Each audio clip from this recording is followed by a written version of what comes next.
Search for Edge if you are on Windows 10. If you are on older versions, use Internet Explorer. Type Firefox into the search bar and hit enter. Ignore Microsoft's promotion.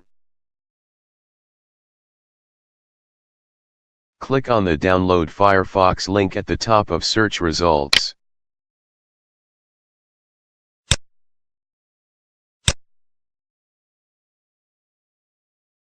Click the Download Now button to start the download.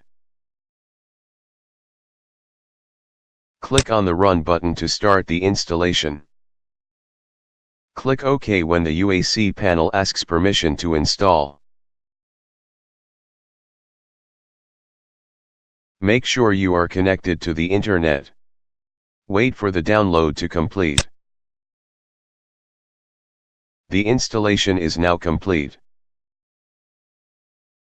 Firefox is automatically opened after installation. You can pin Firefox to the taskbar for easy access. Right-click the Firefox icon and select Pin to Taskbar.